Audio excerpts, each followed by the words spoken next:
Mas, bukannya kamu bilang pulang besok? Baskara terperanjat. Lestari Wijaya menarik koper kecil yang telah menemaninya dalam perjalanan dinas selama beberapa tahun terakhir. Suara roda yang bergesekan dengan paving block menggema monoton, memecah keheningan malam di kompleks apartemen. Waktu sudah menunjukkan pukul 9 malam. Perjalanan dinas ke Bandung yang semula dijadwalkan 3 hari, selesai lebih cepat 1 hari dengan lancar. Karena rindu rumah, ia bergegas menukar tiketnya dengan jadwal kereta cepat HUS paling awal. Sepanjang perjalanan pulang, Lestari membayangkan betapa terkejut sekaligus senangnya sang suami, Baskara, melihat kemunculannya yang tiba-tiba. Mungkin mereka bisa duduk di ruang tamu sambil menikmati kopi gayo berkualitas yang ia beli sebagai oleh-oleh, berbagi cerita-cerita kecil selama beberapa hari berpisah. Membayangkannya saja sudah membuat senyum hangat terukir di bibirnya di tengah rasa lelah. Memasuki tahun ke-7 pernikahan, keseharian yang biasa dan hangat seperti inilah hadiah paling nyata baginya. Demi acara kejutan ini, ia tidak memberitahu Baskara bahwa jadwalnya dipercepat. Dengan sisa baterai ponsel yang sekarat, ia hanya mengirim 1 pesan WhatsApp, besok tiba. Semua lancar, dan sisa dayanya ia hemat untuk memesan gocar dan melihat peta. Sesampainya di depan lobi apartemen yang sudah familiar, ia mendongak dan melihat cahaya terang dari jendela ruang tamu unitnya. Ah, dia ada di rumah. Lestari merasa lega. Ia mempercepat langkahnya, masuk ke lift, dan menekan tombol lantai yang sudah sangat ia hafal. Ting! Pintu lift terbuka. Koridor sepi senyap, hanya suara roda kopernya yang bergema. Berdiri di depan pintu rumah, rasa lega yang familiar menyelimutinya. Ia meletakkan koper dan mencari kunci di dalam tasnya. Rangkaian kunci bergemerincing pelan. Klek. Saat kunci dimasukkan ke lubang dan diputar dengan lembut hingga pintu sedikit terbuka, senyum di wajah Lestari membeku. Suasana tenang dan hangat yang ia bayangkan sirna tak berbekas. Sebagai gantinya, udara pengap campuran bau rokok kretek, keringat, dan parfum murahan yang menyengat menerpa wajahnya, bersama dengan suara gaduh yang memekakkan telinga. Lestari terpaku sejenak. Pikiran pertama yang terlintas adalah ia salah alamat. Namun, setelah sadar, ia melihat rak sepatu kayu jati kesayangannya yang dibeli bulan lalu masih ada di sana.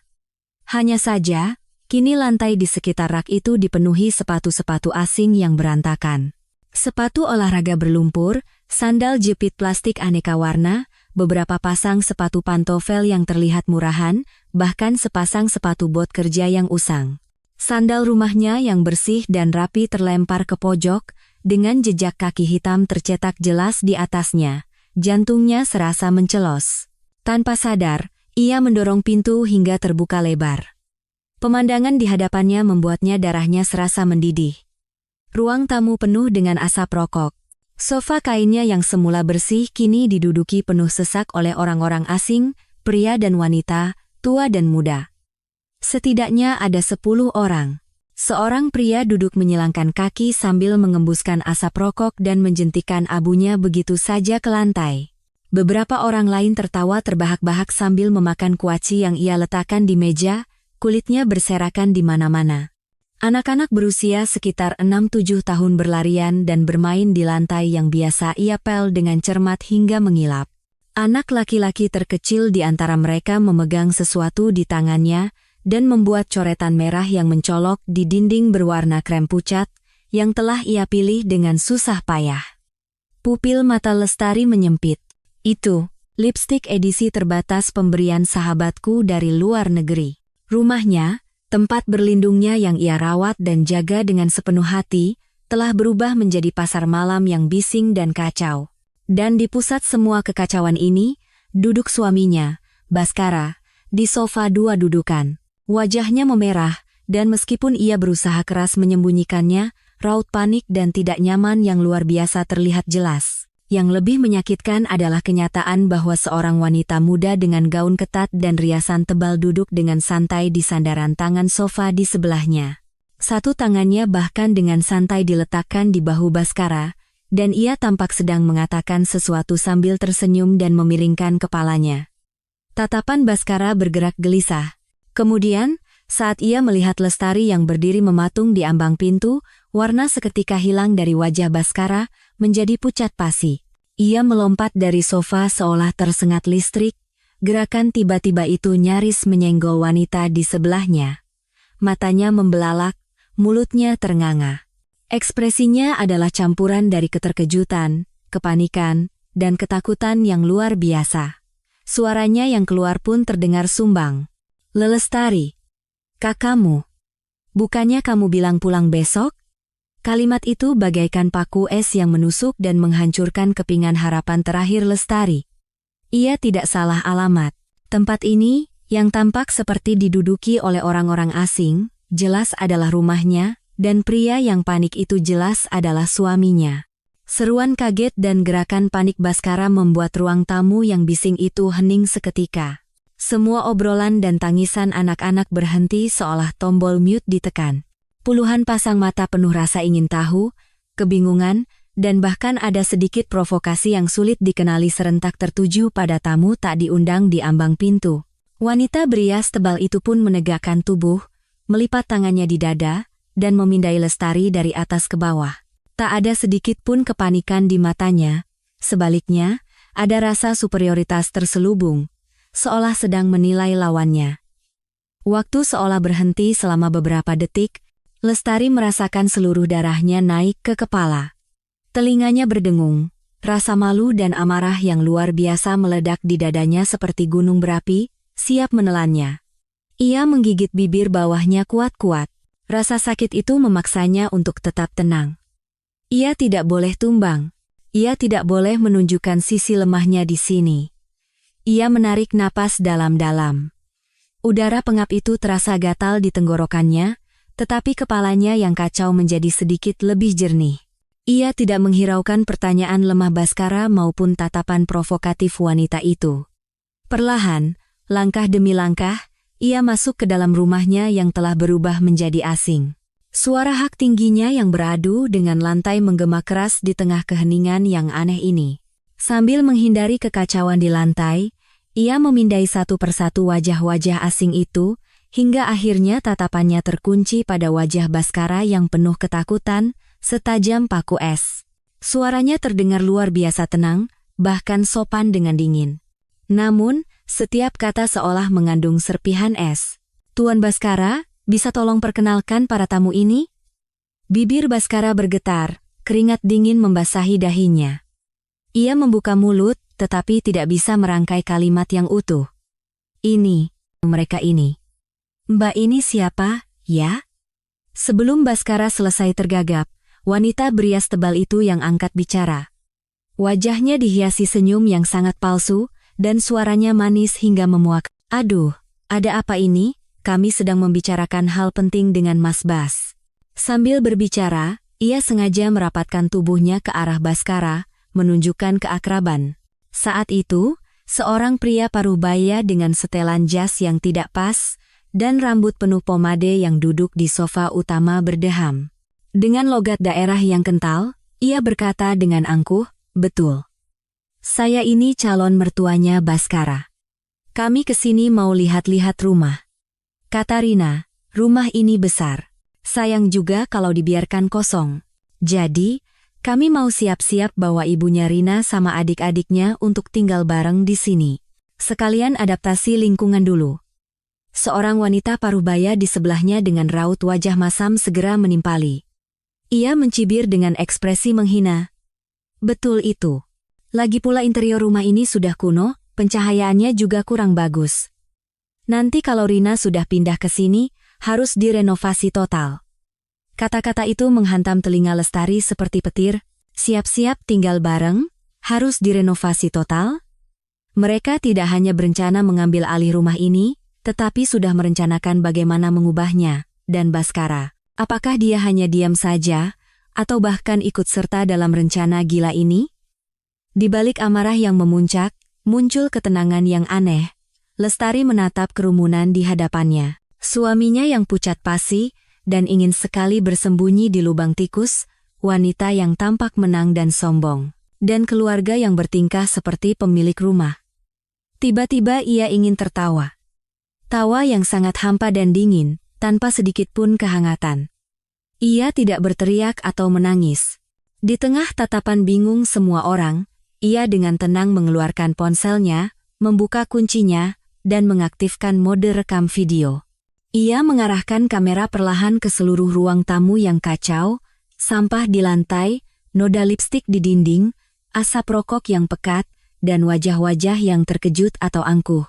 Terakhir, kamera berhenti cukup lama, menyorot Baskara dan wanita yang menempel di sebelahnya. Suara Lestari terdengar melalui rekaman ponselnya, sangat tenang. "Wah, sudah kumpul semua, ya. Saya rekam sebentar untuk kenang-kenangan. Jarang-jarang kan ruang tamu rumah saya seramai ini, jadi terasa lebih hidup." Tindakan ini benar-benar di luar dugaan semua orang. Baskara yang ketakutan mencoba menghalanginya, tetapi tatapan dingin, Lestari membuatnya membeku di tempat. "Lestari, apa yang kamu lakukan?" Senyum kemenangan di wajah Rina juga membeku. Sepertinya ia tidak menyangka wanita yang terlihat lemah lembut ini akan bereaksi seperti ini. Keluarganya pun mulai berbisik-bisik. Setelah merekam selama sekitar 1 menit, Lestari dengan rapi memasukkan kembali ponselnya. Ia tidak lagi menatap siapapun. Seolah semua orang di ruangan ini hanyalah udara. Ia berbalik dan menarik kopernya yang masih tergeletak di dekat pintu. Saat hendak melangkah keluar, ia berhenti seolah teringat sesuatu. Ia menoleh, menatap noda lipstik merah yang jelas di dinding. Nada bicaranya tenang, tetapi mengandung kekuatan yang tak terbantahkan. "Silakan dilanjutkan, saya mau pergi istirahat." Ia berhenti sejenak, lalu menambahkan, suaranya menggema jelas di seluruh ruangan yang tiba-tiba senyap. "Oh ya, Tuan Baskara, tolong ganti rugi lipstik saya, ya. Itu edisi terbatas, jadi harganya mahal." Struknya ada di laci. Setelah selesai berbicara, ia membuka pintu tanpa ragu dan melangkah keluar. Ia menutup pintu dengan lembut, tanpa suara bantingan. Namun, suara pintu tertutup yang pelan itu menghantam jantung Baskara seperti palu godam, menghancurkan permukaan keramaian palsu ini. Di dalam, yang tersisa hanyalah keheningan yang mencekam dan kekacauan yang akan segera meledak. Di luar, Lestari menarik kopernya, menegakkan punggungnya, dan berjalan menuju lift. Begitu pintu lift tertutup dan mulai bergerak turun, barulah ia membiarkan air mata panas mengalir tanpa suara. Namun, di balik air matanya, tatapannya perlahan menjadi semakin keras dan dingin. Ia tahu, sesuatu telah berubah selamanya sejak ia membuka pintu itu, dan perang baru saja dimulai. Pintu kamar hotel berbunyi klek dengan lembut di belakangnya, mengunci keributan menjijikkan itu di luar. Lestari bersandar pada pintu yang dingin. Punggungnya yang tegar dan nyaris patah itu akhirnya luruh seketika. Koper terlepas dari tangannya yang lemas dan jatuh ke samping. Kamar itu sunyi senyap. Hanya dengungan rendah dari AC sentral yang menjadi kontras kejam dengan kebisingan di rumahnya tadi. Keheningan yang berlebihan ini justru terasa seperti batu besar yang menekan dadanya. Ia tidak menyalakan lampu, membiarkan cahaya kota dari luar jendela menyelinap masuk dan menciptakan bayangan samar di atas karpet. Tubuhnya perlahan merosot di sepanjang pintu, hingga ia terduduk di lantai. Rasa dingin yang merembes melalui pakaian tipisnya tidak sebanding dengan kehampaan dingin di hatinya. Awalnya hanya isakan kecil yang tertahan. Bahunya bergetar tak terkendali. Kemudian, seperti banjir bandang, kesedihan dan rasa terhina yang luar biasa datang menelannya sepenuhnya. Ia tidak bisa menahannya lagi. Ia membenamkan wajahnya dalam-dalam ke lututnya dan menangis tersedu-sedu. Air mata panas menetes deras ke karpet murah hotel, meninggalkan noda gelap. Tangisannya menggema di kamar yang kosong, penuh dengan keputusasaan, kemarahan, dan rasa sakit yang menusuk akibat pengkhianatan total. Kapan terakhir kali rumah yang kini terasa asing dan menjijikkan itu menjadi istana cinta yang ia dan Baskara bangun sedikit demi sedikit? Saat mereka baru lulus kuliah. Keduanya tinggal di sebuah kamar kos sempit seluas kurang dari 20 meter persegi. Di musim kemarau, mereka bertahan hanya dengan satu kipas angin butut tanpa AC. Baskara selalu mengarahkan kipas itu padanya, sementara ia sendiri mandi keringat. Di musim hujan, atap sering bocor, dan ia akan menambalnya sambil mengeluh dengan canda. Nanti kalau kita punya rumah sendiri, kita pastikan atapnya yang paling bagus. Dengan semangat itulah mereka bekerja mati-matian dan berhemat. Lestari tidak membeli baju baru selama bertahun-tahun demi mengumpulkan uang. Makan siangnya seringkali hanya nasi putih dengan sedikit lauk yang ia bawa dari rumah. Baskara, sebagai seorang sales, pernah masuk rumah sakit karena pendarahan lambung setelah minum-minum dengan klien. Saat Lestari menangis di samping tempat tidurnya, Baskara memegang tangannya dan berkata, "Tidak apa-apa, sayang. Kalau aku sukses nanti, aku akan membuatmu hidup senang." Akhirnya, mereka berhasil mengumpulkan cukup uang untuk membayar uang muka KPR dan membeli apartemen mereka saat ini. Pada hari pindahan, mereka berdua berlarian di rumah baru itu, dengan gembira merencanakan di mana akan meletakkan sofa dan rak buku. Karena anggaran interior yang terbatas, banyak pekerjaan yang mereka lakukan sendiri. Baskara mengecat dinding dengan canggung hingga seluruh tubuhnya belepotan cat, sementara Lestari tertawa terpingkal-pingkal sambil membantunya. Saat itu, hidup memang sulit, tetapi hati mereka hangat, dan masa depan terasa cerah. Sejak kapan semuanya berubah? Mungkin sejak 3 tahun lalu, ketika Baskara dipromosikan menjadi manajer tim penjualan. Ia menjadi semakin sibuk, acara hiburan dengan klien semakin banyak, dan waktu pulangnya semakin malam. Awalnya, Lestari berusaha memahami kesibukannya. Ia selalu menyalakan lampu ruang tamu untuk menunggunya, dan menyiapkan soto hangat di panci. Namun, waktu pulangnya bergeser dari jam 10 malam menjadi jam 12, bahkan terkadang ia tidak pulang semalaman. Teleponnya juga sering tidak diangkat. Alasannya selalu sama. Rapat dengan klien selesai terlalu malam, jadi ia tidur di dekat kantor. Bukan berarti ia tidak curiga. Aroma parfum asing di bajunya, ponsel yang selalu dalam mode getar atau senyap, nada bicaranya yang semakin sering ketus, lupa hari-hari penting, dan hubungan suami istri yang mendingin. Semua pertanda itu seperti jarum-jarum kecil yang menusuk hatinya. Ia pernah bertanya, pernah bertengkar. Baskara selalu berkelit, "Kamu terlalu sensitif. Aku kerja keras begini kan buat keluarga kita juga. Aku lagi banyak stres," atau malah menuduhnya tidak pengertian dan pencuriga. Demi mempertahankan rumah tangga yang tampak sempurna ini, ia memilih untuk bersabar. Mungkin ini hanya sementara. Setelah masa sulit ini berlalu, semuanya akan baik-baik saja, ia menenangkan dirinya sendiri. Ia semakin rajin mengurus rumah, membersihkannya hingga tak ada setitik debu pun, mencoba merebut kembali pria yang dulu penuh kasih itu dengan makanan hangat dan lingkungan yang nyaman.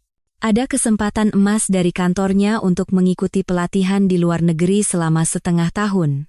Itu adalah kesempatan besar untuk kariernya, tetapi ia ragu karena harus meninggalkan rumah terlalu lama. Akhirnya, ia menolaknya. Ia takut jika ia pergi terlalu lama, rumah tangga ini akan benar-benar hancur. Namun, semua pengorbanan dan pengabdiannya tidak membuatnya kembali, malah mendatangkan penghinaan yang lebih parah. Beraninya Baskara membawa wanita itu, dan keluarga asing itu, ke rumah mereka. Duduk di sofa mereka, menggunakan cangkirnya, dan menginjak-injak semua yang telah ia tata dengan sepenuh hati. Lipstik itu adalah hadiah ulang tahun dari sahabatnya, Citra. Ia sendiri enggan memakainya karena terlalu sayang, tapi sekarang digunakan oleh anak laki-laki berandalan itu untuk mencoret-coret dinding. Arga. Erangan kesakitan yang tertahan keluar dari tenggorokannya. Lestari mengangkat kepalanya. Wajahnya basah oleh air mata.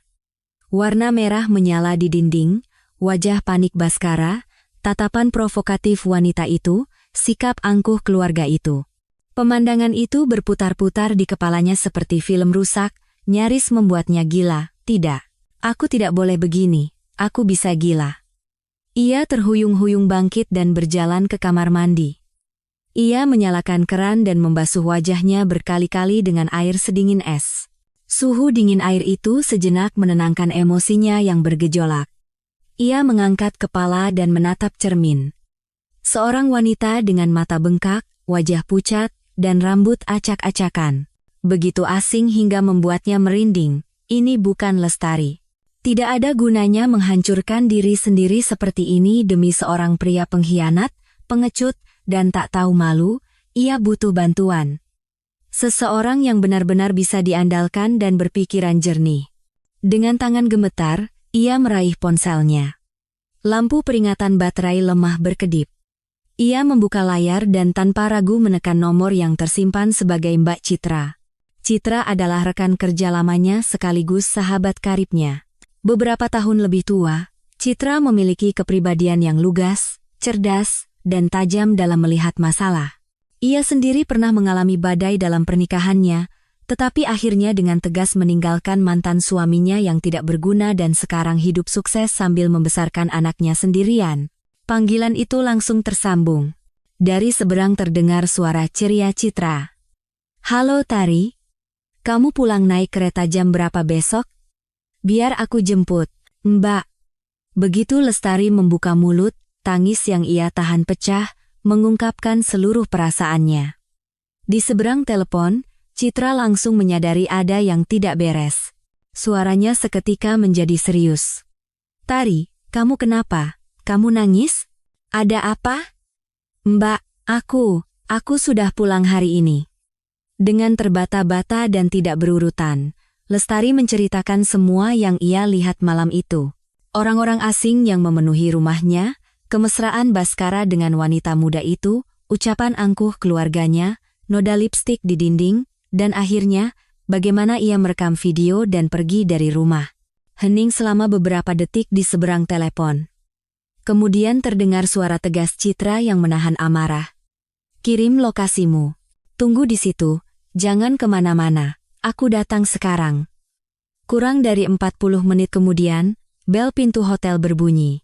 Saat Lestari membuka pintu, Citra masuk dengan tergesa-gesa sambil membawa termos.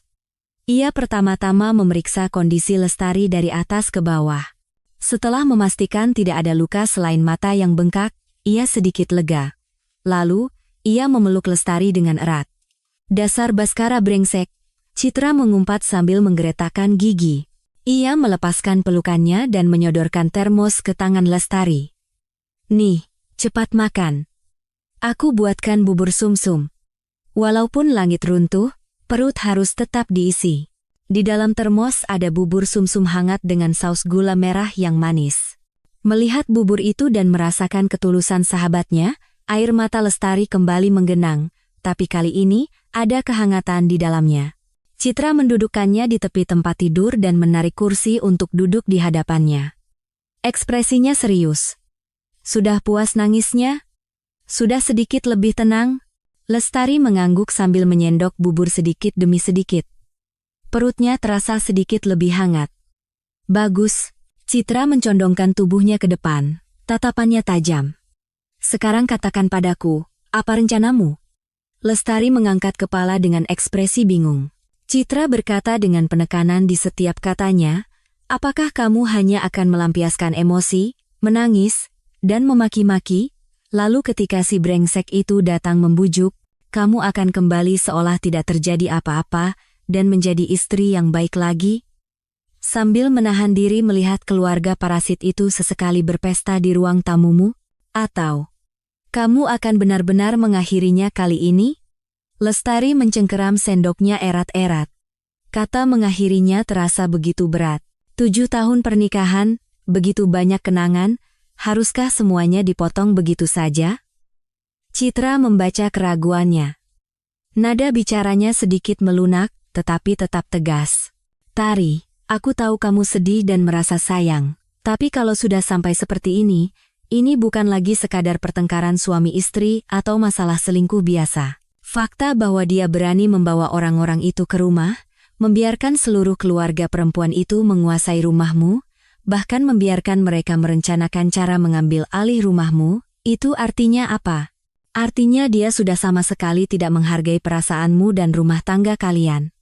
Bisa jadi dia sendiri sudah terjebak dengan keluarga itu dan tidak bisa keluar. Kalau kamu lemah sekarang, itu sama saja dengan sengaja menjerumuskan diri ke dalam api. Lestari teringat wajah-wajah tak tahu malu keluarga Rina dan Baskara yang tampak begitu kecil dan panik di hadapan mereka, keraguan yang samar di hatinya seketika sirna. Citra benar. Itu bukan lagi Baskara yang ia kenal. Rumah itu pun sudah ternoda. Aku tidak mau kembali, Lestari mendengar suaranya sendiri. Masih sedikit serak, tetapi ada ketegasan yang belum pernah ada sebelumnya.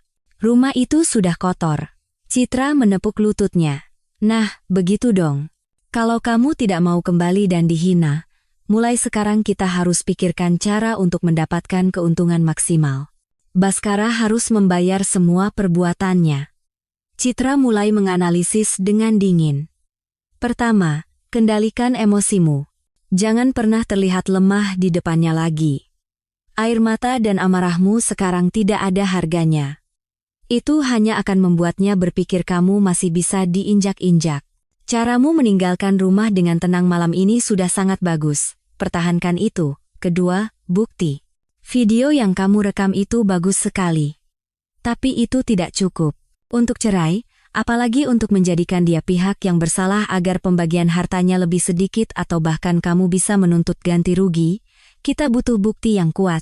Contohnya, foto-foto mesra mereka, riwayat chat, bukti transfer uang ke perempuan itu. Kalau bisa dapat bukti mereka tinggal bersama, lebih bagus lagi. Ketiga, lindungi asetmu.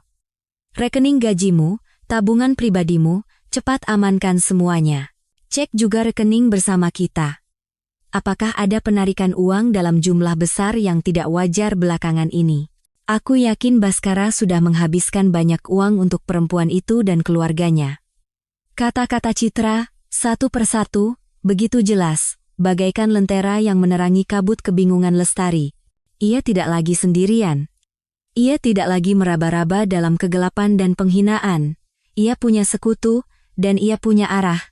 Aku tahu ini akan sulit dan menyakitkan, kata Citra lembut sambil memegang tangan Lestari yang dingin.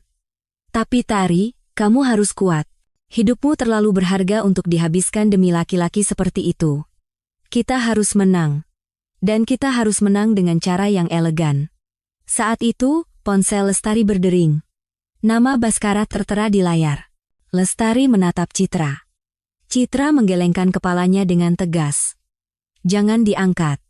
Lestari menekan tombol merah. Beberapa saat kemudian, masuk pesan WhatsApp. Sayang, di mana kamu? Kita perlu bicara. Ini semua salah paham. Jari Lestari gemetar. Citra mengambil ponsel darinya. Mulai sekarang, sampai kamu benar-benar siap, jangan hubungi dia. Jangan biarkan dia tahu di mana kamu, biarkan dia panik. Citra berdiri. Malam ini kamu istirahat di sini. Besok, aku akan bantu kamu cari tempat tinggal sementara yang aman. Setelah itu, kita cari pengacara perceraian terbaik di Jakarta. Endo, pengacara? Lestari terkejut. Tentu saja. Jawab Citra dengan tatapan membara.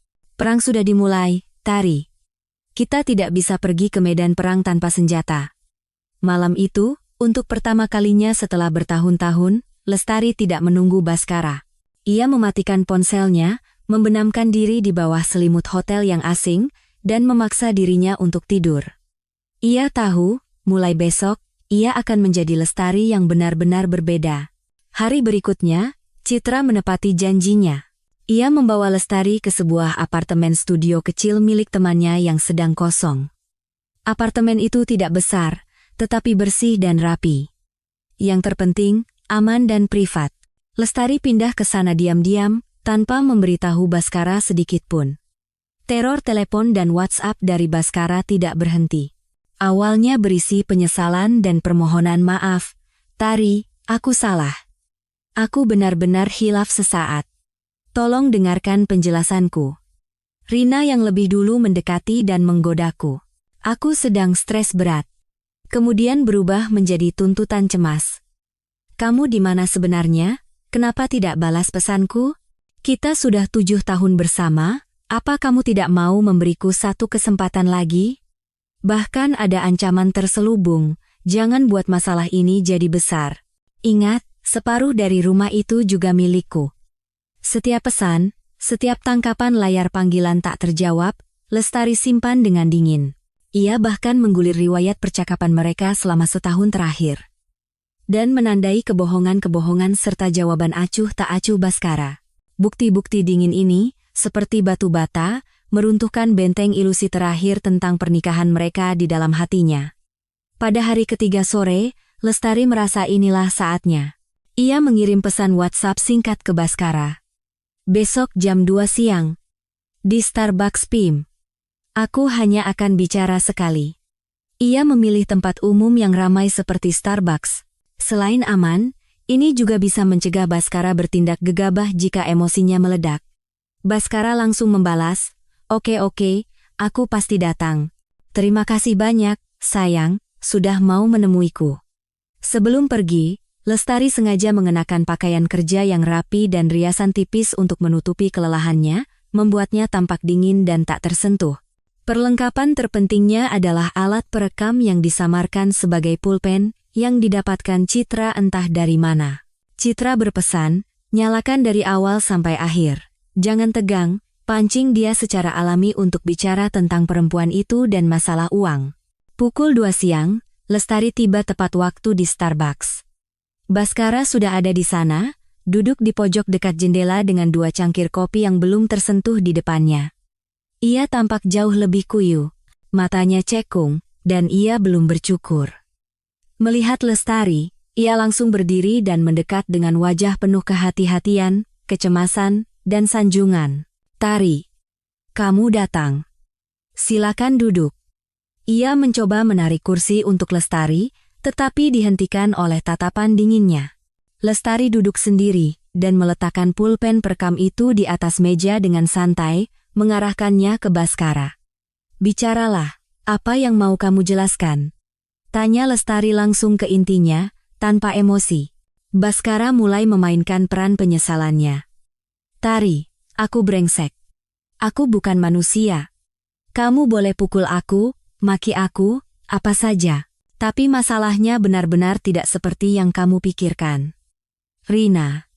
Dia anak baru di kantor, dan dia terus mendekatiku dengan sengaja. Dia membuatku mabuk, dan waktu itu, aku benar-benar khilaf. Sumpah, hanya sekali. Setelah itu dia yang terus menempel padaku. Aku tidak bisa melepaskannya. Lestari mendengarkan dalam diam, jarinya tanpa sadar mengelus cangkir kopi yang hangat, kata-kata itu terdengar begitu hampa dan konyol. Ia memotongnya dan melontarkan pertanyaan kunci pertama. Hanya sekali? Kapan? Baskara terdiam sejenak, lalu membuang muka. Mungkin sekitar setengah tahun yang lalu, aku tidak ingat persis. Setengah tahun yang lalu, ulang Lestari. Suaranya tidak keras, tetapi menusuk. Itu artinya, selama setengah tahun ini kalian terus berhubungan, bukan hanya di kantor. Aku terpaksa. Baskara mencoba membela diri, keringat mulai membasahi dahinya. Dia mengancamku. Kalau aku tidak menemuinya, dia akan membongkar semuanya di kantor dan menghancurkan karirku. Tari, kamu tahu kan betapa susahnya aku mencapai posisi ini? Lestari tidak goyah dan terus mendesaknya. Nada bicaranya tetap tenang, tetapi setajam pisau bedah. Jadi, apa yang kamu lakukan untuk membungkamnya, memberinya uang, atau menjanjikan sesuatu? Dan kenapa keluarganya ada di rumah kita waktu itu? Di bawah tekanan, pertahanan psikologis Baskara mulai runtuh. Ia menceritakan dengan tidak berurutan betapa terpaksanya dia. Keluarga Rina itu. Mereka semua preman. Ayah, ibu, kakak-kakaknya, semua tidak punya pekerjaan tetap dan selalu minta uang. Rina terus mendesakku untuk mencarikan pekerjaan buat adiknya. Hari itu mereka tiba-tiba datang. Katanya mau jalan-jalan di Jakarta beberapa hari tapi tidak punya tempat menginap, jadi mereka memaksa mau lihat-lihat rumah, aku tidak bisa mencegah mereka. Lihat-lihat rumah? Lestari tertawa dingin. Kelihatannya lebih seperti sedang survei rumah baru mereka. Apa yang kamu janjikan pada mereka? Membawa mereka tinggal bersama? Atau memberikan rumah ini pada mereka? Bukan. Sama sekali bukan. Baskara menyangkal dengan keras, tetapi matanya yang gelisah mengkhianatinya. Mana mungkin aku memberikan rumah kita pada mereka. Itu Rina yang terus membisikiku, katanya rumahnya besar dan kosong, jadi sayang. Aku hanya menanggapinya seadanya. Mana aku tahu mereka akan menganggapnya serius. Membisikimu. Lestari menangkap kata itu. Jantungnya terasa sakit lagi. Tapi ia memaksa dirinya untuk tetap tenang. Sepertinya kalian punya banyak waktu untuk berbisik-bisik, ya? Selain di rumah kita, di mana lagi kalian bertemu? Hotel? Atau kamu menyewakan apartemen untuknya? Wajah Baskara memerah lalu memucat. Ia menghindari tatapan Lestari. Hanya sesekali di luar, Tari, itu semua tidak penting lagi. Yang penting adalah aku sadar aku salah. Aku janji, aku akan putus total dengannya. Tolong maafkan aku sekali ini saja. Kita mulai lagi dari awal, ya? Aku akan 2 kali, 3 kali lipat lebih baik padamu. Melihat sikapnya yang memelas, hati Lestari tidak tergerak sedikit pun, hanya rasa jijik yang semakin dalam. Ia mengganti topik, langsung ke inti masalah. Mulai dari awal? Tuan Baskara, dengan apa Anda mau memulai dari awal dengan saya? Berapa banyak uang kita yang sudah Anda habiskan untuk perempuan itu dan keluarganya? Pertanyaan ini meledak seperti bom, membuat Baskara membeku. Ia ternganga, lama tidak bisa berkata-kata. Lestari menatapnya tajam. Dari rekening bersama kita? Atau dari uang pribadimu? Kamu belikan dia tas, baju? Atau kamu biayai hidup orang tua dan saudara-saudaranya? Riwayat transfer bisa aku cek di bank. Ketakutan yang luar biasa menyelimuti Baskara. Ia sadar, Lestari bukan lagi wanita yang bisa ia bohongi. Ia merosot di kursinya, memegangi kepalanya dengan kedua tangan. Suaranya bercampur isak. Iya, aku memang pakai uang. Tapi tidak banyak, sungguh. Hanya pengeluaran biasa. Ayahnya Rina sakit, aku pinjami 50 juta. Adiknya kena masalah, aku kasih 70 juta untuk uang damai. Dan ya, sesekali traktir makan, belikan barang. Tari, aku juga terpaksa. Kalau tidak diberi, dia ancam akan datang ke kantor dan membuat keributan. 120 juta. Dan pengeluaran biasa. Jantung Lestari serasa berdarah. Itu adalah uang yang mereka kumpulkan dengan susah payah. Uang yang rencananya akan digunakan untuk ganti mobil atau biaya pendidikan anak nanti. Begitu mudahnya jatuh ke tangan keluarga wanita itu.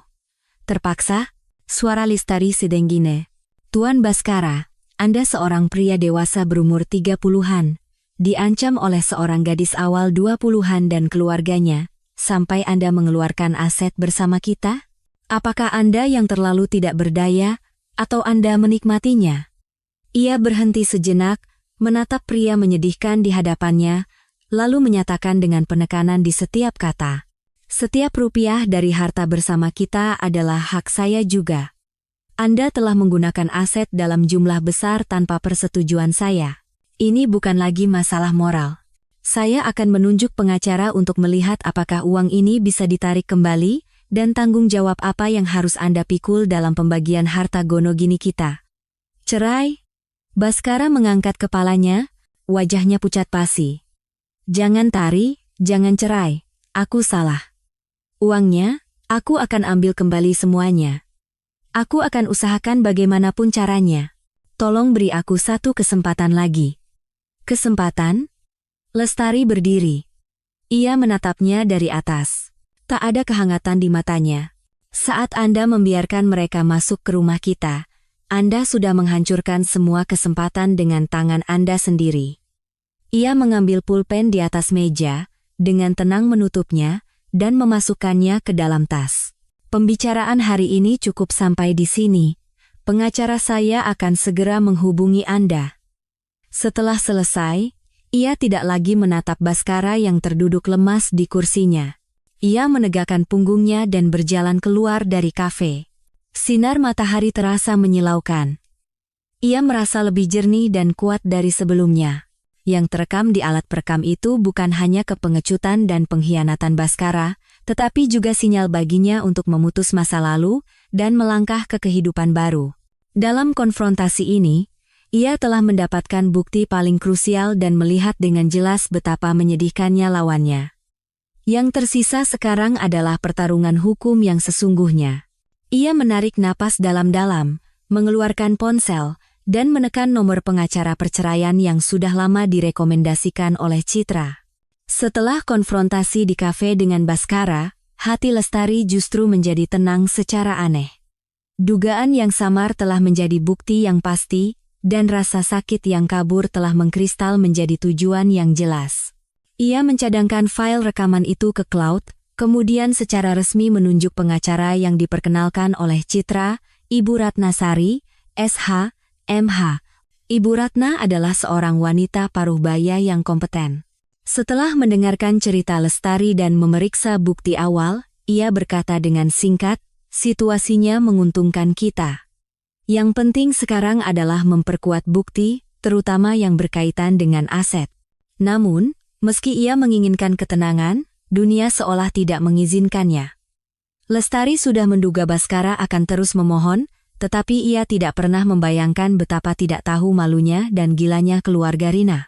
Sehari setelah pertemuan itu, sore harinya, saat Lestari sedang membereskan barang-barang di apartemen teman Citra, ponselnya bergetar hebat. Pesan WhatsApp panik dari Yuni, rekan kerjanya yang cukup dekat. "Mbak Tari, di mana?" Gawat. Ada perempuan sama keluarganya datang ke kantor bikin ribut. Mereka teriak-teriak bilang Mbak pelakor sudah merusak hubungan mereka. Katanya Mas Bas sudah janji mau nikahin dia. Mereka norak banget, sampai satpam sama resepsionis kewalahan. Tak lama, telepon dari atasannya masuk. Suaranya tegas namun terkendali. "Ibu Lestari, ada masalah apa di rumah? Sekarang di lobi kantor ada beberapa orang yang mengaku berhubungan dengan suami Anda dan membuat keributan. Emosi mereka cukup tidak stabil dan mengganggu operasional kantor. Bisakah Anda menghubungi mereka untuk menyelesaikannya?" Darah Lestari serasa mendidih. Jari-jarinya mendingin. Ia tidak pernah menyangka keluarga Rina akan berani datang ke tempat kerjanya. Taktik rendahan ini sungguh jahat. Tujuannya jelas, menghancurkan reputasinya hingga ia tidak bisa lagi bekerja di sana. Ia memaksa diri untuk tetap tenang dan menelepon kembali atasannya. Suaranya penuh permintaan maaf, tetapi sikapnya tegas. "Pak, mohon maaf sebesar-besarnya sudah mengganggu kantor. Ini adalah masalah pribadi keluarga saya, dan pihak lawan melontarkan tuduhan yang tidak berdasar. Saat ini saya sedang memproses masalah ini secara hukum dan akan menyelesaikannya secepat mungkin. Mohon bantuan tim keamanan untuk menjaga ketertiban, dan jika mereka bertindak anarkis, tolong segera laporkan ke polisi. Saya akan segera menyerahkan bukti terkait untuk menjelaskan situasinya." Setelah menutup telepon, tangan Lestari masih gemetar, bukan karena takut, tapi karena marah. Citra, yang mendengar percakapan itu, tidak bisa menahan amarahnya. Gila benar mereka itu, sudah keterlaluan. Tidak bisa menyakiti, tapi bisa bikin malu. "Tari, jangan panik, mereka itu sedang terpojok, makanya bertindak nekat." Benar saja, tak lama kemudian pesan dari Yuni masuk lagi. Kali ini nadanya terdengar puas. "Mbak, gila banget, ada yang sebar video sama rekaman suara di grup WhatsApp kantor. Video ruang tamu rumah Mbak Hari itu sama sebagian rekamannya. Sekarang semua orang jadi tahu kejadian sebenarnya. Mereka barusan diusir satpam, malu banget kelihatannya. Sekarang semua orang malah maki-maki perempuan itu dan keluarganya. Nggak tahu malu katanya." Lestari terkejut dan menatap Citra. Citra mengedip sambil berbisik, "Untuk orang-orang yang suka main kotor, cara terbaik adalah melemparkan kebenaran langsung ke muka mereka.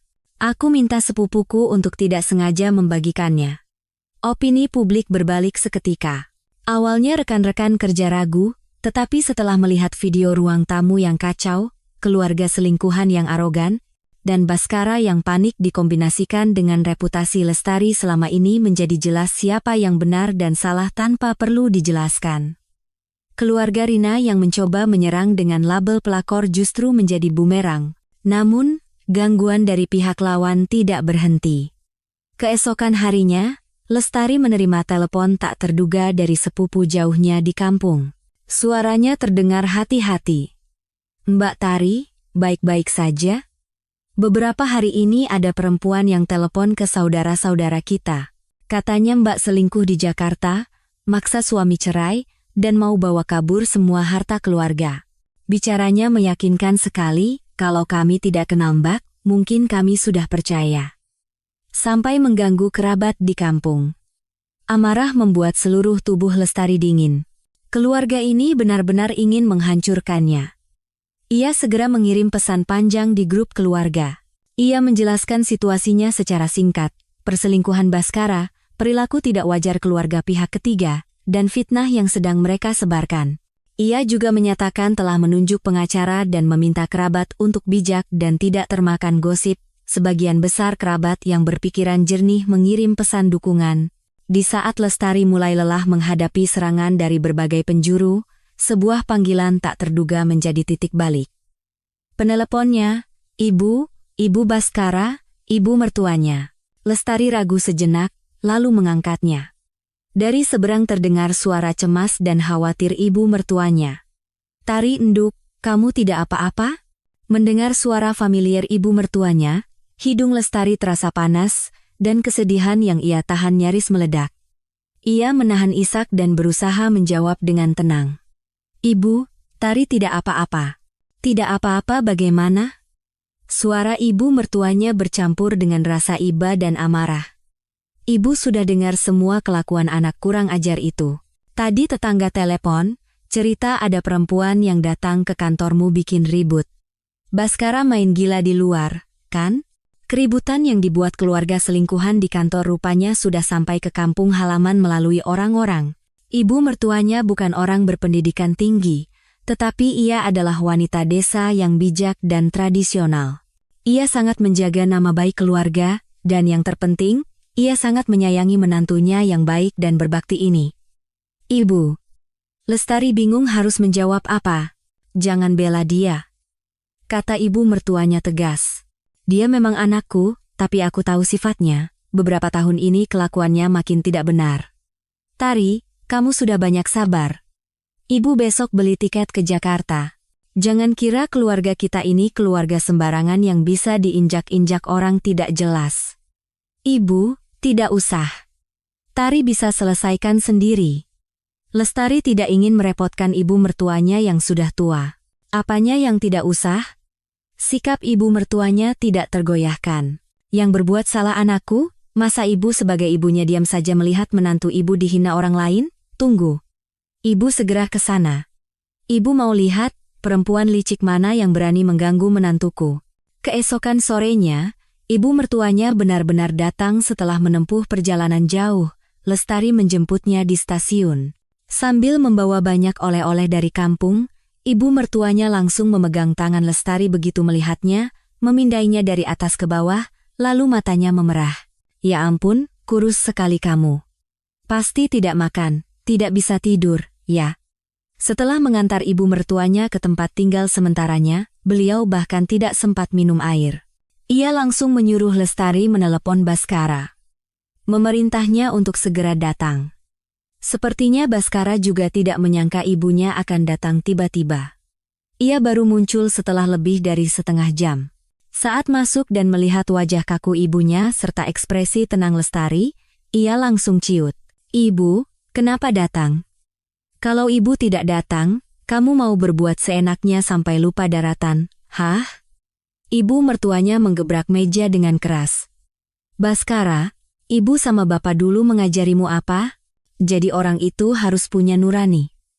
Apa salahnya Lestari sama kamu? Apa salahnya dia sama keluarga kita? Berani-beraninya kamu berbuat kotor di luar, bahkan membawa perempuan liar itu sama keluarganya masuk ke rumah. Apa semua sekolahmu itu tidak ada gunanya?" Baskara hanya bisa menunduk dimarahi, membela diri dengan suara pelan. "Bukan begitu Bu, Rina itu, dia yang menggoda dan terus menempel. Dia menggoda lalu kamu mau? Kamu baru pertama kali lihat perempuan, apa?" Ibu mertuanya marah hingga seluruh tubuhnya gemetar. "Kalau dia menempel, ya lapor polisi atau jauhi dia. Ibu lihat juga kamu diam-diam menikmati, kan? Lalu berani-beraninya membiarkan dia membuat keributan di kantor Lestari. Benar-benar mencoreng muka keluarga kita. Bantahan terpaksa dari Baskara hancur berkeping-keping. Terakhir, ibu mertuanya menunjuk hidung Baskara dan berkata dengan penekanan di setiap kata, "Baskara, dengar baik-baik. Selama ibu masih hidup, perempuan licik itu tidak akan pernah bisa menginjakan kaki di rumah keluarga kita. Ibu hanya mengakui Lestari sebagai menantu.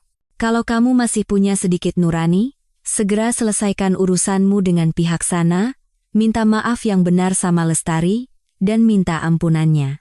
Kalau kamu masih tidak sadar dan terus berurusan dengan orang-orang kotor itu, ibu juga tidak akan menganggapmu anak lagi. Camkan itu." Kemunculan tiba-tiba dan sikap tegas ibu mertuanya bagaikan jangkar yang menstabilkan situasi yang goyah di pihak Lestari. Ibu mertuanya tidak hanya memberikan dukungan emosional yang besar, tetapi juga secara praktis menekan Baskara agar tidak bisa sepenuhnya berpihak pada keluarga Rina. Ibu mertuanya tinggal bersamanya. Wanita bijak itu tidak menanyakan rencana detail Lestari. Ia hanya memasak setiap hari dengan menu yang berbeda, menemaninya mengobrol, dan menunjukkan dukungannya dengan cara yang paling sederhana. Dengan adanya pilar kuat seperti ibu mertuanya, Lestari merasa punggungnya semakin tegap. Ia tahu, ia tidak lagi sendirian dalam pertarungan ini. Dan taktik-taktik rendahan keluarga Rina, di hadapan orang tua, yang telah banyak makan asam garam kehidupan, dan sangat menjunjung tinggi realitas serta nama baik seperti ibu mertuanya, tampak semakin konyol dan tidak berdaya. Pertarungan sesungguhnya baru saja akan dimulai. Kehadiran ibu mertua menjadi benteng kokoh yang melindungi Lestari dari gangguan luar. Meski tidak mengerti hukum, kebijaksanaan dan sikap tegasnya memberikan ruang bagi Lestari untuk bernapas dan menyusun rencana. Dengan adanya sang ibu di rumah, Baskara terlihat jelas lebih takut. Ia bahkan tidak berani sering menelepon, apalagi datang mengganggu. Gangguan dari keluarga Rina juga mereda untuk sementara. Entah karena takut pada wanita tua yang galak itu, atau sedang menyusun rencana jahat lainnya. Ketenangan ini hanya di permukaan. Lestari tahu ia harus segera memanfaatkan waktu ini untuk mengambil alih kendali. Di bawah bimbingan jarak jauh dari Ibu Ratna, perang pengumpulan bukti tanpa suara pun dimulai. Langkah pertama adalah memeriksa kondisi keuangan keluarga. Untuk itu, ia harus kembali ke rumah yang telah memberinya luka mendalam itu. Pada suatu pagi hari kerja, memperkirakan Baskara sudah di kantor, Lestari bersama ibu mertuanya berdiri di depan pintu rumah yang terasa familiar sekaligus asing. Ibu mertuanya, dengan kunci yang ia paksa ambil dari Baskara, dengan cekatan membuka pintu. Di dalam, sisa-sisa keributan malam itu masih terasa. Di atas karpet ada remah-remah makanan ringan yang belum sempat dibersihkan, dan di udara tercium bau pengharum ruangan yang aneh, berusaha menutupi bau rokok dan bau asing lainnya. Jantung Lestari sesaat terasa sesak, tetapi segera digantikan oleh tekad yang lebih kuat. Ia langsung menuju ruang kerja. Di sana ada komputer dan dokumen-dokumen penting. Ibu mertuanya berkeliling di ruang tamu dan kamar tidur sambil menggelengkan kepala. Ia bergumam, "Anak kurang ajar, rumah bagus-bagus dibikin jadi begini." Ibu mertuanya dengan sigap mulai merapikan rumah. Terutama di kamar tidur utama, ia memindahkan bantal dan selimut Baskara ke kamar tamu sambil berkata tegas, "Kamar ini sekarang kamu yang pakai. Biar dia tidur di kamar sebelah." Lestari menyalakan komputer. Untungnya, Baskara tidak mengganti kata sandi. Mungkin ia berpikir Lestari tidak akan mengerti hal-hal seperti ini, atau memang belum sempat. Ia menarik napas dalam-dalam dan, sesuai saran Ibu Ratna, mulai mencari bukti. Target pertama adalah riwayat transaksi internet banking. Ia masuk ke akun rekening bersama mereka. Riwayat transaksi selama 6 bulan terakhir terpampang jelas. Awalnya hanya pengeluaran kecil senilai ratusan ribu hingga 1 juta rupiah dengan keterangan belanja atau transfer. Tapi semakin ke belakang, nominalnya semakin besar, muncul transaksi 5 juta, 10 juta, bahkan ada satu transfer senilai 30 juta rupiah. Penerimanya adalah nama yang asing, tetapi Lestari ingat itu adalah nama ayah Rina. Ada juga bukti transfer 20 juta dengan keterangan pinjaman, dengan penerima adalah adik laki-laki Rina. Hati Lestari mendingin. Ia segera mengambil tangkapan layar dan menyimpan semua transaksi yang mencurigakan. Jika dihitung kasar, dalam setengah tahun ini, uang yang mengalir ke Rina dan keluarganya mencapai hampir 100 juta rupiah. Ini belum termasuk pengeluaran tunai yang tidak terlacak. Selanjutnya, ia mulai memeriksa file dan foto di komputer. Di dalam sebuah folder bernama backup kerja, ia menemukan folder tersembunyi. Di dalamnya ada foto-foto mesra Baskara dan Rina. Latar belakangnya adalah kamar hotel yang asing, dan keduanya tampak sangat intim. Tanggal foto-foto itu tersebar selama hampir 4 bulan. Jauh dari kata hanya sekali yang diucapkan Baskara. Bahkan ada beberapa foto yang diambil di ruang tamu dan dapur rumah mereka, dengan Rina mengenakan piyama, tersenyum penuh kemenangan seolah ia adalah nyonya rumah. Lestari menahan rasa mual dan amarahnya, menyalin dan menyimpan semua foto itu satu persatu. Penemuan paling mengejutkan datang dari akun cloud milik Baskara. Di dalam folder bernama R, tidak hanya ada lebih banyak foto pribadi, tetapi juga banyak sekali tangkapan layar percakapan WhatsApp. Isinya adalah Rina yang terus merengek meminta hadiah, mengeluh tentang kesulitan ekonomi keluarganya, dan mendesak Baskara untuk segera menceraikan Lestari. Jawaban Baskara terkadang terlihat enggan, tetapi pada dasarnya ia selalu memenuhi permintaan Rina, bahkan ada janji seperti, "Sabar ya, aku akan segera selesaikan urusan dengan istriku. Rumah ini nanti jadi milik kita." Kata-kata dingin itu bagaikan belati beracun yang merobek habis topeng kemunafikan Baskara. "Tari, ini apa?" Ibu mertuanya, saat merapikan nakas di kamar tidur, menemukan sesuatu yang tak terduga. Di bagian paling bawah laci, terselip beberapa struk belanja dan sertifikat dari toko perhiasan. Struk itu menunjukkan pembelian aksesoris wanita dan tas mewah, dengan tanggal dalam beberapa bulan terakhir. Nominalnya pun tidak sedikit. Di kolom nama pelanggan pada sertifikat perhiasan, tertulis nama Rina. Bukti-bukti menampuk. Lestari mengorganisir semua bukti ini: tangkapan layar transfer bank, foto-foto mesra, riwayat percakapan, struk belanja ke dalam file digital yang rapi dan jelas. Setelah selesai, ia duduk di depan komputer. Seluruh tubuhnya terasa dingin, tetapi ia merasakan ketenangan yang aneh. Dugaan, keraguan, dan menyalahkan diri sendiri kini telah terkonfirmasi oleh bukti-bukti nyata ini. Kebenaran memang menyakitkan, tetapi harapan palsu juga telah hancur total. Dengan bukti-bukti yang terorganisir, Lestari bersama ibu mertuanya kembali menemui Ibu Ratna. Di ruang rapat yang ringkas dan terang di kantor pengacara, Ibu Ratna dengan teliti memeriksa dokumen yang dibawa Lestari, sesekali membuat catatan. Ekspresinya profesional dan dingin, tetapi sorot matanya sesekali menunjukkan pemahaman. "Sangat bagus, Bu Lestari." Ibu Ratna meletakkan dokumen terakhir dan mengangkat kepala. Suaranya tegas. "Bukti-bukti yang Anda kumpulkan ini sangat krusial dan komprehensif. Mulai dari video, data elektronik, hingga bukti tertulis, semuanya membentuk rantai bukti yang sempurna. Ini cukup untuk membuktikan bahwa Tuan Baskara tidak hanya hidup bersama dengan orang lain selama masa perkawinan, tetapi juga telah menyembunyikan, memindahkan, dan menghamburkan harta bersama dengan sengaja." Ia mengambil spidol dan menjelaskan di papan tulis. Menurut Undang-Undang Perkawinan, harta bersama akan diurus berdasarkan kesepakatan kedua belah pihak. Jika tidak tercapai kesepakatan, pengadilan akan memutuskan berdasarkan kondisi spesifik aset, dengan mempertimbangkan hak anak, istri, dan pihak yang tidak bersalah. Selain itu, jika salah satu pihak menyembunyikan, memindahkan, merusak, atau menghamburkan harta bersama, pihak lain dapat menuntut agar bagiannya dikurangi atau bahkan tidak dibagi sama sekali. Ibu Ratna menatap Lestari, tatapannya tajam. Tindakan Tuan Baskara menghabiskan uang dalam jumlah besar untuk pihak ketiga dan keluarganya adalah contoh klasik penghamburan harta bersama. Dan hubungannya yang tidak pantas dengan orang lain dalam jangka waktu lama adalah kesalahan yang jelas. Dalam pembagian harta, kita bisa menuntut agar bagiannya dikurangi, dan bahkan menuntut ganti rugi atas kesalahannya. Ganti rugi? Lestari sedikit terkejut. Betul, Ibu Ratna mengangguk.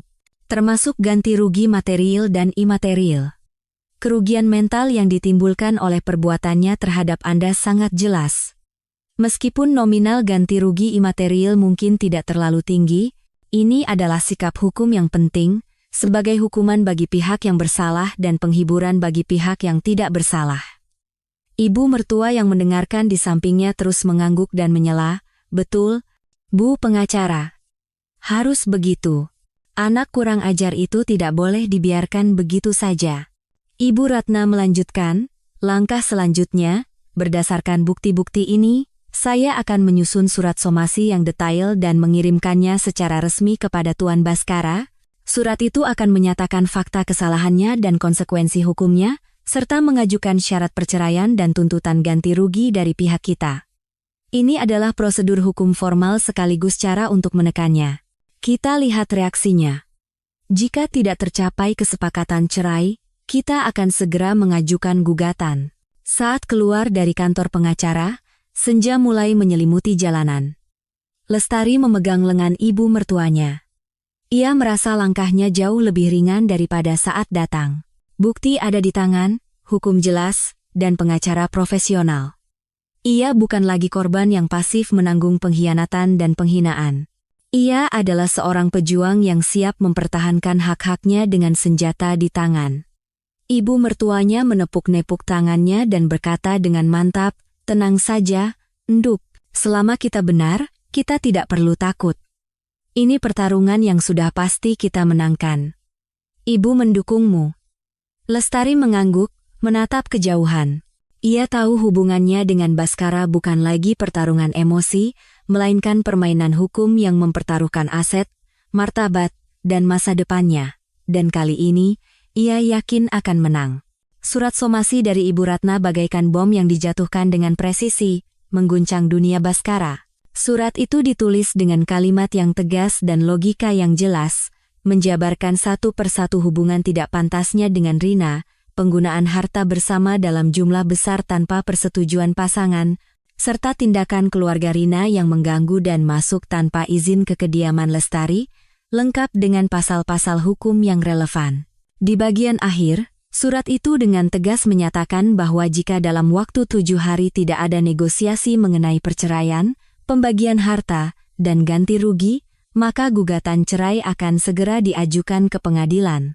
Satu lembar surat ini menghancurkan harapan terakhir Baskara.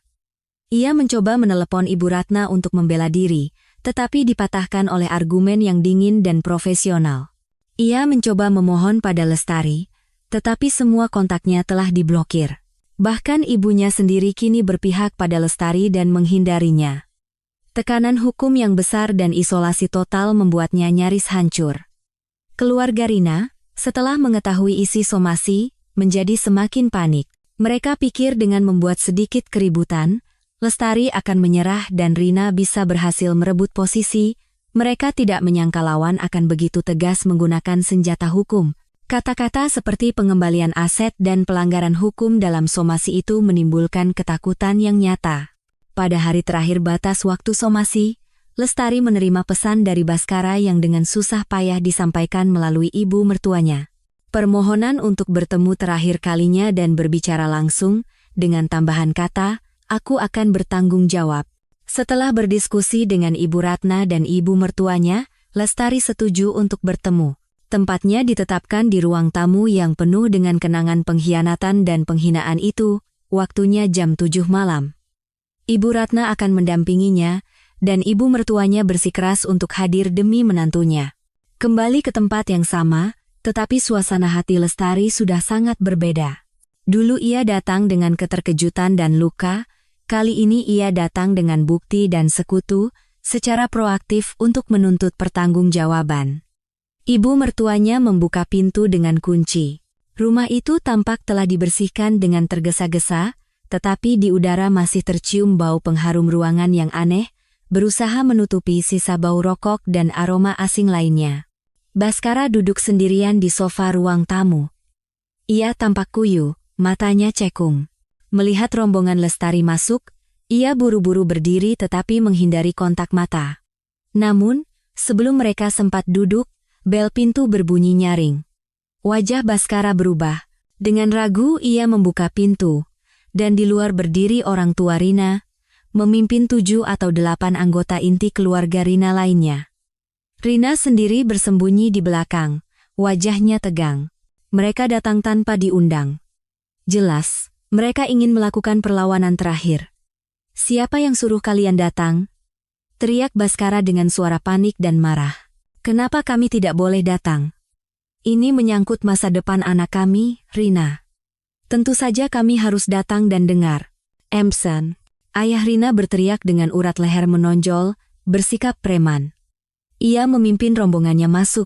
Seketika, ruang tamu yang tadinya sedikit lengang kembali sesak, kedua belah pihak berhadapan. Di satu sisi, Lestari yang tenang dan tegas, Ibu Ratna yang berwibawa, dan ibu mertua yang duduk dengan mantap dan wajah keras.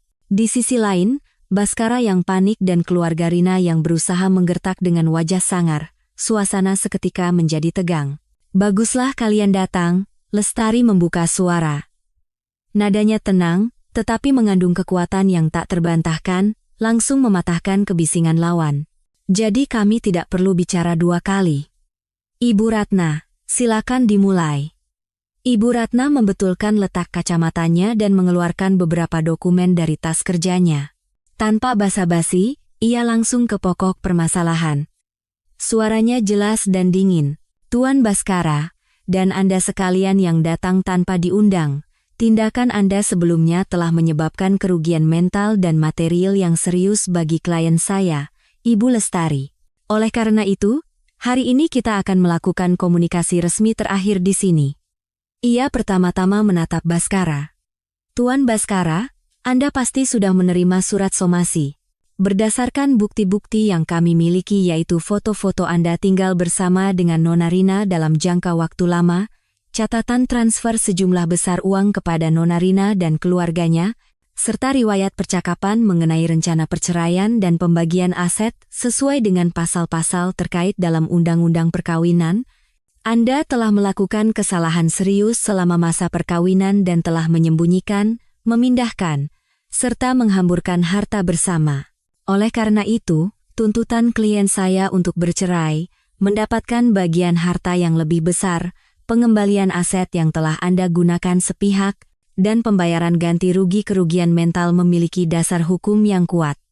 Setiap kali satu pasal hukum dan satu bukti disebutkan, wajah Baskara menjadi semakin pucat, dan tubuhnya gemetar tak terkendali. Aura keluarga Rina juga dengan cepat menyusut di hadapan daftar kesalahan dan konsekuensi hukum yang dijabarkan oleh Ibu Ratna. "Apa maksudnya? Uang itu Baskara yang kasih sukarela? Dia bilang itu pinjaman." Ibu Rina berteriak nyaring, mencoba mengelak. "Pinjaman sukarela?" Ibu Ratna menatapnya dingin, tatapannya setajam pisau. "Apakah ada surat perjanjian utang? Apakah ada kesepakatan bunga dan tanggal pengembalian? Bahkan jika itu pinjaman, meminjamkan harta bersama dalam jumlah besar tanpa persetujuan pasangan juga merupakan pelanggaran terhadap hak properti pasangan. Terlebih lagi, menurut riwayat percakapan, sebagian besar uang ini diberikan sebagai biaya hidup atau bantuan, dan Nona Rina serta keluarganya tidak pernah menunjukkan niat atau tindakan untuk mengembalikannya. Secara hukum, ini kemungkinan besar akan dianggap sebagai hibah atau keuntungan yang tidak adil, dan klien saya berhak menuntut pengembaliannya." Ayah Rina tidak tahan lagi dan menunjuk Baskara sambil berteriak, "Bas, dasar pengecut, kamu juga bicara dong. Dulu kamu janji apa, sekarang malah plin-plan." Baskara benar-benar terpojok. Di hadapan bukti-bukti kuat dan pasal-pasal hukum yang dingin dari Ibu Ratna, tatapan kecewa ibunya, dan pandangan Lestari yang seolah melihat orang asing, topeng terakhirnya benar-benar terkoyak. Ia tiba-tiba memegangi kepalanya dan merosot ke lantai, menangis meraung-raung seperti anak kecil. Aku salah. Aku benar-benar salah. Tari, Ibu, Bu pengacara, tolong beri aku satu kesempatan lagi. Uangnya, aku akan kembalikan bagaimanapun caranya. Hubungan dengan dia akan aku akhiri sepenuhnya." Melihatnya hancur, keluarga Rina benar-benar tercengang. Senjata andalan mereka, kelemahan dan kebimbangan Baskara kini menjadi jerami terakhir yang meruntuhkan mereka sendiri. Selesai? Enak saja bilang selesai. Lalu bagaimana dengan nama baik anakku? Ibu Rina mencoba membuat keributan lagi, tetapi ibu mertua yang sejak tadi diam, berdiri sambil menggebrak sandaran tangan sofa. Suaranya tidak keras, tetapi penuh wibawa yang tak terbantahkan. Nama baik? Waktu keluarga kalian datang ke rumah anak dan menantuku, makan, minum, dan bikin ribut, waktu kalian datang ke kantor menantuku dan menebar fitnah, apa kalian ingat nama baik? Dengar baik-baik. Hari ini kalian sudah dengar semua penjelasan Bu Pengacara. Uang yang harus dikembalikan, kembalikan, jangan kurang sepeser pun. Kalau sekali lagi kalian menggoda anakku atau mengganggu menantuku, sebelum hukum bertindak, saya, orang tua ini, tidak akan tinggal diam. Saya akan pertaruhkan nyawa tua saya ini untuk berurusan dengan kalian sampai tuntas. Camkan itu. NRT. Kata-kata ibu mertua mengandung ketegasan dan bobot dari generasi tua, benar-benar menaklukkan keluarga Rina yang hendak membuat keributan. Mereka hanya bisa saling pandang, wajah mereka memerah lalu memucat. Akhirnya, ayah Rina dengan suara kesal berkata, "Ayo pergi," dan rombongan itu dengan lesu meninggalkan rumah yang pernah ingin mereka kuasai itu, seperti diusir. Di ruang tamu, hanya tersisa tangisan putus asa Baskara dan keheningan dingin dari pihak Lestari. Ibu Ratna meletakkan draft kesepakatan cerai yang telah disiapkan di atas meja di depan Baskara.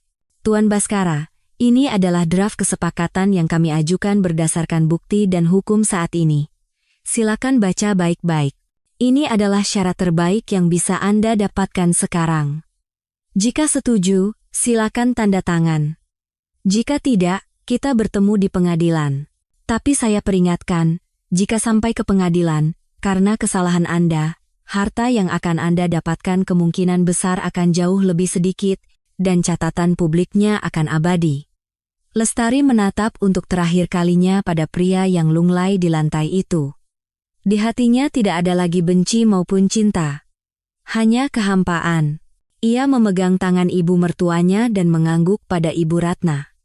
"Bu Pengacara, sisanya saya serahkan pada Anda. Kami permisi." Selesai berkata, ia memapah ibu mertuanya dan pergi tanpa menoleh lagi. Meninggalkan tempat yang pernah menampung begitu banyak mimpi masa mudanya, dan juga memberinya pengkhianatan terdalam. Pintu tertutup di belakangnya. Kali ini, ia tahu, ia benar-benar pergi untuk selamanya. Konfrontasi terakhir di ruang tamu itu berakhir dengan kemenangan mutlaknya.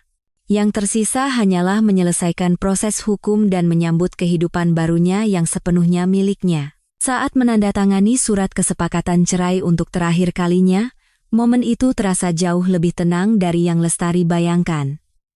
Tidak ada rasa sakit yang menyayat hati, tidak juga kegembiraan yang meluap-luap. Rasanya seperti demam tinggi yang telah lama menguras fisik dan mental akhirnya reda, menyisakan kelegaan setelah kelelahan, dan sensasi aneh karena harus belajar bernapas normal kembali. Hasil pembagian harta pada dasarnya mencapai target yang diperkirakan oleh Ibu Ratna. Karena Baskara adalah pihak yang jelas bersalah dan telah menyembunyikan serta menghamburkan harta bersama, Lestari akhirnya mendapatkan 70% dari total aset bersama. Baskara diwajibkan mengembalikan 100 juta rupiah yang telah ia habiskan secara tunai, ditambah dengan pembayaran ganti rugi kerugian mental sebesar 50 juta rupiah. Rumah menjadi milik Lestari, dan Baskara harus mengurus balik nama dalam jangka waktu yang ditentukan. Hasil ini, dalam kerangka hukum, telah melindungi hak-hak Lestari secara maksimal. Setelah semua proses selesai, Lestari seorang diri melihat-lihat beberapa rumah. Akhirnya, ia memilih sebuah apartemen yang tidak jauh dari kantornya. Tidak besar, tetapi pencahayaannya sangat bagus dan memiliki balkon kecil. Ia membayar uang muka dengan uang hasil pembagian harta, dan sebagian besar KPR bisa ia cicil dengan gajinya. Saat mengurus akta jual beli, ketika ia menuliskan namanya sendiri di sertifikat hak milik, ujung penanya sedikit bergetar. Rasa aman yang solid dan sepenuhnya miliknya sendiri menyelimuti hatinya. Interiornya ia rancang sendiri sedikit demi sedikit tanpa desainer. Dindingnya ia cat dengan warna krem hangat, Gordennya ia pilih dari bahan linen yang ringan. Balkon ia ubah menjadi ruang kerja kecil sekaligus taman mini, dengan beberapa tanaman hijau dan pot herbal. Tidak ada perabotan mahal, tetapi setiap barang adalah pilihan cermatnya, sesuai dengan selera dan kebiasaannya. Ruang kecil ini, di setiap sudutnya, mencerminkan kehendaknya. Sebuah rumah di mana ia tidak perlu lagi berkompromi dengan siapapun. Ibu mertuanya sengaja datang dari kampung pada hari ia pindahan, membawa banyak sekali makanan dan keperluan. Beliau berkeliling, lalu menyeka sudut matanya sambil bergumam, "Bagus, bagus, terang dan bersih begini, 100 kali lebih baik dari tempat yang suram itu." Ibu mertuanya tidak menyebut nama Baskara sama sekali. Ia hanya berulang kali berpesan agar Lestari menjaga kesehatan dan sering-sering main ke kampung. Lestari tahu, kekecewaan terhadap putranya dan rasa iba padanya diungkapkan melalui dukungan tanpa kata ini. Kasih sayang yang melampaui ikatan darah ini menjadi kehangatan berharga dalam kehidupan barunya. Hidup kembali berjalan di jalurnya. Ia mencurahkan lebih banyak energi pada pekerjaan. Kesempatan pelatihan ke luar negeri yang dulu ia korbankan demi keluarga memang sudah berlalu, tetapi dengan kerja keras dan dedikasinya, ia mendapatkan penilaian yang baik di divisinya. Kenaikan gaji akhir tahun tidak spektakuler, tetapi cukup untuk membuatnya merasa aman. Ia mendaftar di kelas melukis cat minyak yang sudah lama ia inginkan. Setiap akhir pekan, ia pergi ke kelas dengan kanvasnya, menemukan ketenangan dalam warna dan garis. Ia juga mulai rutin berlari. Menyusuri taman dekat apartemennya, merasakan keringat yang membersihkan lelahnya, tubuhnya perlahan menjadi lebih bugar dan kuat. Sesekali, melalui teman-teman atau ibu mertuanya, ia mendengar kabar tentang Baskara. Hubungannya dengan Rina tidak bertahan lama. Di tengah tekanan uang dan realitas, apa yang mereka sebut cinta itu dengan cepat memudar.